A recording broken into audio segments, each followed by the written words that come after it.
یه دونه ویدیو برای من فرستادن، بدکی نبود. یه آمریکایی به ایران سفر کرده بود و بذارید بازش کنم، نظراتشو داره میگه که تو ایران چی دیده و چه گذشته. بذارید اینو با همدیگه ببینیم. یه خورده البته خب میدونید اینا مثلا انگار اومدن توی کشورها، ما خب چون خیلی دلبسته آمریکا هستیم و فکر میکردیم در واقع که الان آزادی و دموکراسی و از این داستانها، و خب اینم تجربیاتشو داره در میون میگذاره، ولی یه نگاه نمیدونم تحقیرآمیزی من دیدم توی صحبتهاش. اینه که یاد بگیریم ما زیاد خودمونو به خاطر اینکه طرف حالا خارجی امریکایی هر قبرسونی هست خراب نکنیم دوستان. از این به بعد اینو نگاه کنیم ببینیم چی میگه و بازگردیم. I apologize for my slightly Hezbollah appearance, but I was told in my recent voyage to Iran that the more scruffy I looked, the more plausible I would appear, and the easier it would be to go to things like Friday prayers. And so it proved. It's a country for the scruffy. It's kind of my kind of Middle East.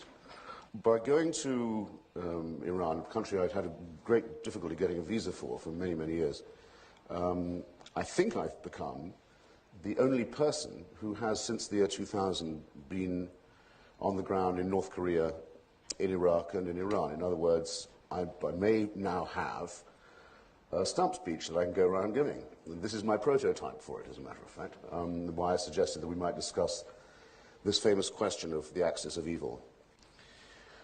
Well, to Iran. Somewhat different. The regime has outlived, for example, the man whose portrait is indeed everywhere, the Ayatollah Khomeini. He has been dead since 1989. But the regime which displays his picture still goes on. It is still a theocracy built in the image of one man and on one rather particular interpretation of the rights of Shia clerics to make laws. It is actually a declining regime for that reason, because the generation of mullahs who imposed this revolution and the generation of revolutionary guards who actually imposed it by force is dying and moribund, and it's very clear. I went several times to the weekly Friday prayers that are still held at the university, the annual rally, the weekly rally of the regime. And all the speakers were very elderly and often quite quavering. The snowy bearded, if you like, rather than just white bearded and turbaned. There was a time, obviously, when it was very terrifying to live in Iran. I can tell that because of a friend of mine who runs a bookstore. He's a big, tough guy, heavy set, brilliant intellectual, Kurdish, strong fellow. But every time anyone with a beard came into the store, there was a flinch in his eyes. He would act nervously and sometimes hide a book under the desk. Or he wasn't all that terrified when I saw him, but he was a man you could tell had lived under a reign of terror. When you've met someone who's been through that, you'll always be able to recognize the symptoms. It must have been very bad. I know this is true also from female friends of mine who were terrified that if they let one strand of hair show under their hijab, they would have acid thrown in their face or perhaps be blinded by a blow from a truncheon, either from a policeman or from an over-enthusiastic civilian. And you can see the fear in people's eyes that goes on from that too, but this isn't really happening anymore. What is happening in Iran is very interesting. Within the carapace of a theocratic state, an almost completely secular society is being created. This is for a ghoulish reason. The Iranian mullahs lost so many young people in the suicide waves that they sent against Saddam Hussein, that the sending of gangs of schoolchildren and teenagers to clear minefields on the Iraqi border. There's not enough room in large parts of Iran to bury the number of people that they killed. Large parts of the country just one big cemetery. They lost so many young people that they had to pay Iranian mothers incentives. If you would agree to have 3 or more children, you could get quite a lot of subsidy and quite a lot of help from the regime. They tried to breed quickly a new generation, as a consequence of which it worked out all right, but not in the way they expected. As a consequence of which it's estimated more than half the population of the country is under 25, and they all hate the mullahs. So it's what I call the baby boomerang in Iran. And if you want to get a drink, which believe me, I did, I found a bootlegger at the airport when I arrived, as a matter of fact. If you want someone to come round to your hotel room or your apartment and bring anything else you might like, any other form of alcohol or drugs or pornography or any other kind of video or publication, you can do that very swiftly. It's, the mullahs are powerless to stop it. They may even, some of them, be profiteering from some of this illegal black market themselves. There is a tradition in Shia Islam, very, very firmly believed in by the devout. It's one of the many ways in which Shia Islam is quite like Roman Catholicism. It has 12 imams. One of them is still alive somewhere. He never died. He's never left the earth. He's never left us. He will come back one day, and then we'll know. We will know that the reign of justice on earth is about to begin. Some people thought Khomeini might be the 12th Imam, but he was too pious a man to claim it. It's very blasphemous to claim it for yourself. And it may not be a Shia, it may not be a Persian, we don't know, but the hidden Imam, they believe, is somewhere. Well, I overheard two taxi drivers discussing, and one of them said, do you think maybe George Bush is the 12th Imam? Now, when things have gone that far, the authority of the mullahs, I think, can be said to have been fairly fatally undermined. These drivers won't stop for anyone with a turban. It's remarkable to see it in the street. These guys just wave and wave, the cabs go straight by, and no one will pick them up. It's very widely said, it was very widely said to me, that they wished that there would be an American military intervention. It was said to me most memorably by someone I know slightly, Hossein Khomeini, the grandson of the Ayatollah Khomeini, the only living male Khomeini, in his home in Qum. He said to me, we wish that there would be an intervention to remove the theocracy. You ask, well, why should Sayyid Hossein Khomeini want to remove theocracy? He's a mullah. It's because he's a genuinely believing and devout Shia person, and a great admirer of Grand Ayatollah Sistani of Najaf in Iraq, where he spent a good deal of time lately. And he believes that if it goes on this way, his religion will be discredited, and that the Shia cause will be disfigured and defamed and discredited by performing a dictatorship. And he's right. It's led to the mass production of atheism among young Iranians. I slightly hope it goes on a few more years so the job gets really thoroughly done before it falls, which it will. If we were able to establish an ordinary timeline for ourselves, we would say, I think, that within 10 years the generation of the dictatorship will die out and will somehow be replaced. It will be an organic, internal, endogenous process of self-transformation of Iran. Everyone has a satellite dish. Almost everyone has a relative outside the country. People travel. They all get the news. They don't bother with the official propaganda at all. And they're ready to vote. And when they do vote, they always vote against the theocracy. It's just that there's a reserve government, a secret state within the state that does not actually allow them to take power. But unfortunately, again, there is another timeline that we can't overlook, which is the surreptitious acquisition of weapons of mass destruction and the sponsorship overseas of religious gangsterism. And it's not possible, I think, to allow ourselves with any insouciance to say, well, let's have another 10 years of that as well, while it gradually wears itself out of existence. So once again, we're confronted with people who are gifted, talented, useful, civilized, people who have been denied all their rights, but who know it, and by a government that tries to stay in power by making threatening gestures towards its neighbors and towards the international community. So all you need to do, if I lower my voice here, okay, I have no right to say any of this, all you need to do is what a woman in a chador said to me in Isfahan.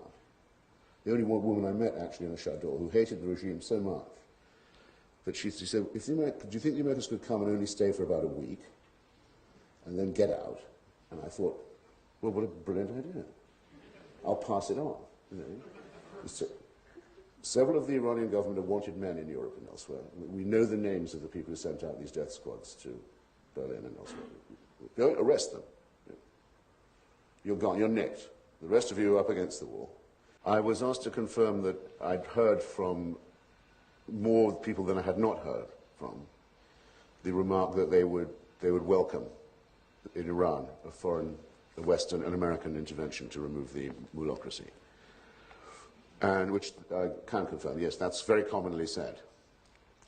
And I was then asked, well, would that not destroy the emerging democratic opposition there? Would it not compromise it? The answer to that is probably that it would. I mean, there are a lot of people who say they think. Actually, let me step a little further back.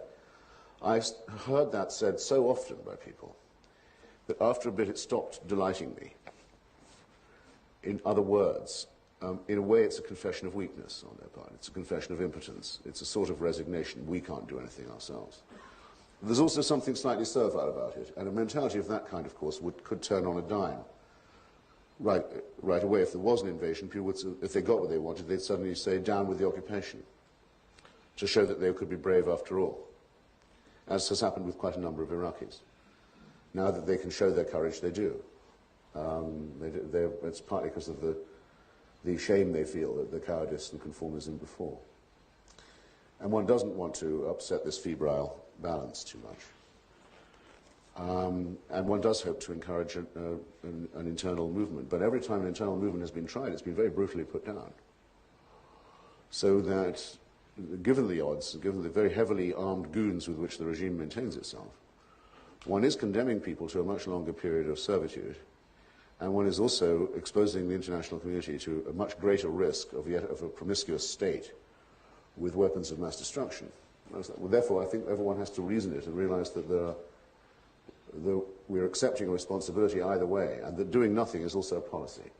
So now, Iran is a poor country. A lot of people are very poor in the outlying parts of it, but it is enormously more developed infrastructurally than Iraq. It's really quite, the roads are excellent, the internal airline flights are very good. The traffic jams in Tehran often go on for 4 days, but that's a sign that most people have a car.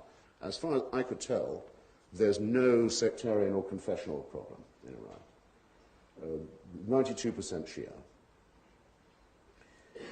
There are, even the existing theocracy has reserved seats for Jews and for Christians, who are quite small but significant minorities, mainly Armenian, the Christian, in the Majlis, in the parliament. They're recognized and their rights are, so to speak, at least acknowledged, if not actually observed.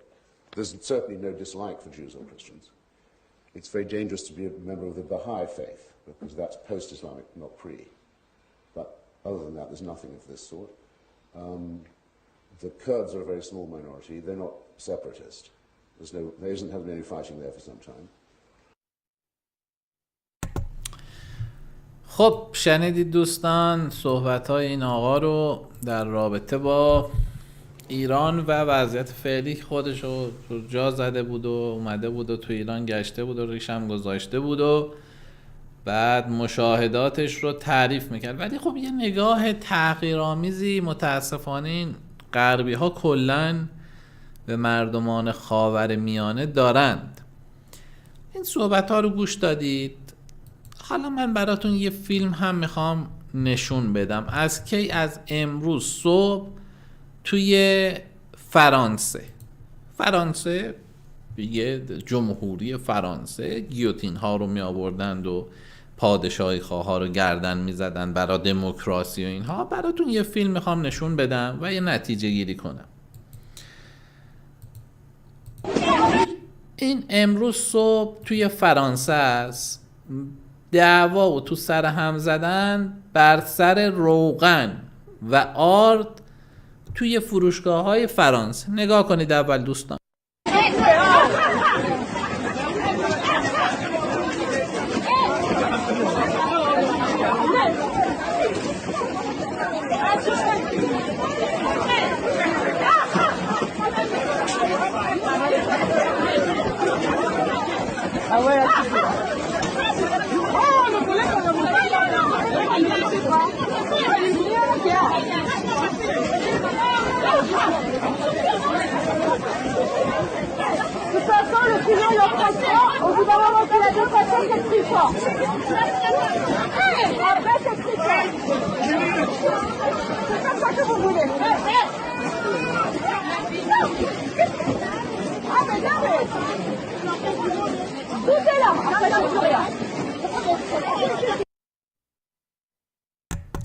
این جهان متمدنی هست که حسن شریعت مداری، حسن دایی، ایرج مصداقی، بسیارانی که این دنیای گلوبالیستی رو میخوان برا ما تحمیل کنند و تو سر ملت ایران میزنن، میگن آی شما چقدر بدبختید و بیچاره هستید و شما جزو جهان متمدن نیستید و شما شعور ندارید و خاک بر سرتون. و یا اون تلویزیون های لس آنجلسی که مدام به مردم ایران میگن آی مردم خاک بر سرتون و شما غیرت ندارید و شما شرف ندارید و از این صحبت هایی که سالها ما شنیدیم و این خاک بر سری هایی که اون امثال احمقی ها و دیگران ای به مردم ایران گفتند و میگن، یا اون سمت دراز. این جهان متمدن فرانسوی هاست. بر سر خب اینا اومدن روسیه رو تحریم کردن، در واقع روسیه اینها رو تحریم کرد.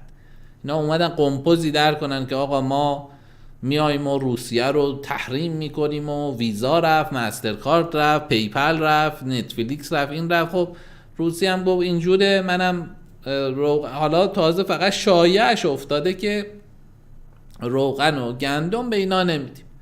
یک شایعه ببینید باعث شده که این مردمان متمدن و نمیدونم مردمانی که همیشه ما باید ما دلا بشیم بگیم شما چقدر وارد هستید و چقدر خوبه هستید و ما بدبخت و بیچاریم، ببینید بر سر گرفتن روغن چگونه بر سر خود و دیگران میزنن. پارسال هم تو جریان کرونا دیدیم که بر سر گرفتن دستمال توالت تو کانادا چگونه دعوا بود.